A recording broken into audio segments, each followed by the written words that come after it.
T V کے معاملے میں پاکستان ہندوستان سے ایک سال بڑا ہے۔ پاکستان میں ٹی وی 1964 میں آیا جبکہ ہندوستان میں 1965 میں آیا۔ یہ وہ دور تھا جب پاکستانی اسکرین اور ٹی وی تیزی سے ترقی کرتا جا رہا تھا۔ 1970 اور 80 کے دہائی پاکستانی فلم انڈسٹری کے کمال کا زمانہ تھا۔ بڑی اسکرین میں ہندوستان پاکستان سے مقابلہ کرنے کے قابل ہوتا جا رہا تھا، لیکن چھوٹی اسکرین میں پاکستان کا آج بھی کہیں کوئی مقابلہ موجود نہیں ہے۔ 1990 کی دہائی نہ جانے کیوں پاکستانی فلم انڈسٹری کے لیے زوال کا پیغام لے کر آئی، لیکن یہی وہ زمانہ تھا جب ہندوستانی فلم انڈسٹری تیزی سے ترقی کرنے لگی۔ 1994 میں نیو یارک میں ہونے والی ایک کانفرنس میں ہندوستانی وزیر اطلاعات کی ملاقات ایک پاکستانی صحافی سے ہوئی، جس میں انہوں نے ان کو بتایا کہ 21ویں صدی کے اندر ہندوستان اپنا بیانیہ اور اپنا پیغام اپنی فلموں کے ذریعے سے دنیا کو دے گا اور دنیا کا کوئی ملک ہم سے مقابلہ نہیں کر پائے گا۔ اور آپ اس بات کا اندازہ اس سے لگا لیں کہ ہندوستان کی کوئی فلم آپ اٹھا کے دیکھ لیں، اس میں آپ کو اسٹیشن، پٹڑیاں، بوگیاں ضرور نظر آئیں گے۔ اور ہندوستان کا دنیا کو یہ پیغام ہے کہ ہندوستانی ریلوے دنیا کی سب سے بڑی ریلوے ہے۔ ایک زمانے میں پاکستان کے اشتہارات تک کا یہ عالم تھا کہ 1989 میں میری والدہ کا ہندوستان جانا ہوا، اور وہ کہتی ہیں کہ اس وقت 8 اور 9 بجے کے درمیان جو ڈرامہ آتا تھا، جو ڈرامے کا وقت ہوتا تھا، اس وقت ہندوستان کی گلیوں تک میں سناٹا چھا جایا کرتا تھا۔ پچھلے کچھ عرصے میں ریلیز ہونے والی آپ ہندوستانی فلموں کا مشاہدہ کر لیں تو آپ کو اندازہ ہوگا کہ انہوں نے کتنی محنت کے ساتھ اپنی ان فلموں پر کام کیا ہے، چاہے وہ ان کی ہدایت کاری ہو، چاہے وہ ان کی اداکاری ہو یا کھیلوں کو پروموٹ کرنا ہو۔ انہوں نے چک دے انڈیا بنائی، لگان بنائی، دنگل بنائی، اور اس موضوعات پر سینکڑوں فلمیں تیار کی۔ اگر آپ تاریخ کی بات کر لیں تو منگل پانڈے بنائی، اور ہندوستان کی کوئی بھی فلم جو کسی بھی موضوع پر ریلیز ہوتی ہے، اور کئی ساری ایسی فلمیں ہیں جن میں کسی قسم کی کوئی ولگیرٹی بھی نہیں ہوتی، لیکن وہ box office per billions of rupees کا کاروبار کرتی ہے۔ دوسری طرف اگر ہم پاکستانی فلم انڈسٹری کی بات کریں تو وہ دن بہ دن زوال کا شکار ہوتی چلی جا رہی ہے، اور اب اس حد تک پہنچ گئی ہے کہ جب شاہد آفریدی نے کرکٹ سے ریٹائرمنٹ لی تو ان کے اوپر ایک فلم بنائی گئی جس کا نام شاہد آفریدی تھا، اور میں حیران ہو گیا دیکھ کر کہ شاہد آفریدی نے اس فلم کو برداشت کیسے کر لیا، کیونکہ اس فلم میں شاہد آفریدی کا ٹیلنٹ صرف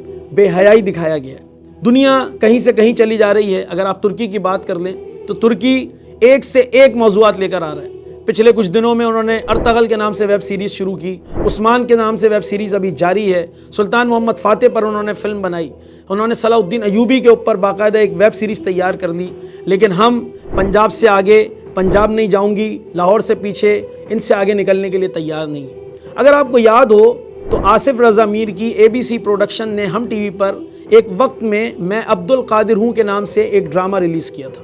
اس ڈرامے نے دکھایا تھا کہ کس طرح ایک عام نوجوان کنورٹ ہو جاتا ہے اور اپنے آپ کو مذہب کی طرف لے آتا ہے۔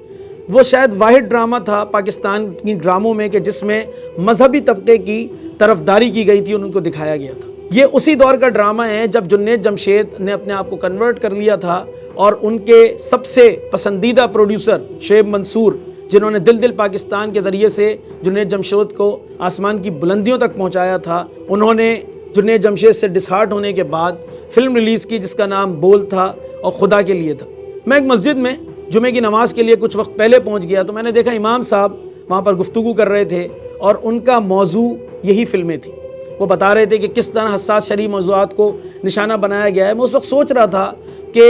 تقریر کا جواب تقریر سے دیا جاتا ہے، کتاب کا جواب کتاب سے دیا جاتا ہے، سوشل میڈیا پہ کسی چیز کا جواب سوشل میڈیا کے ذریعے سے دیا جاتا ہے، ٹویٹر پہ ٹرینڈ بنایا جاتا ہے، فیس بک کے اوپر اسٹیٹس لگایا جاتا ہے، لیکن فلم کا جواب فلم سے کیوں نہیں دیا جاتا ہے؟ اور اس وقت یہ ہماری سب سے بڑی کمزوری ہے۔ اس وقت عالم اسلام جن جشن کو پوری دنیا کے اندر منا رہا ہے، اگر آپ مڈل ایسٹ کی بات کر لیں، آپ شام اور بنگلہ دیش کی بات کر لیں، جس طرح پچھلے کچھ عرصے میں افغانستان میں امریکیوں کو شکست سے دوچار ہونا پڑا، اگر کوئی ہالی ووڈ ہوتا، کوئی نیٹ فلکس ہوتا تو آپ یقین مانیے اس وقت سینکڑوں ویب سیریز اور سینکڑوں فلمیں مسلمانوں کی ان کامیابیوں پر ریلیز ہو چکی ہوتی۔ لیکن ہمارا حال یہ ہے کہ ہم اپنی کامیابیوں کو اس لیے منا بھی نہیں سکتے کیونکہ ہمارے پاس اس وقت کوئی ٹول ہی موجود نہیں۔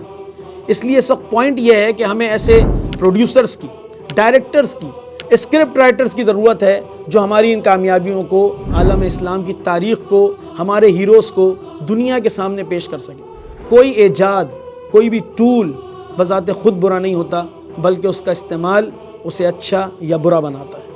آج جتنی ضرورت سوشل میڈیا کی ہے، جتنی ضرورت قلم کی ہے، اتنی ہی ضرورت کیمرے کی بھی ہے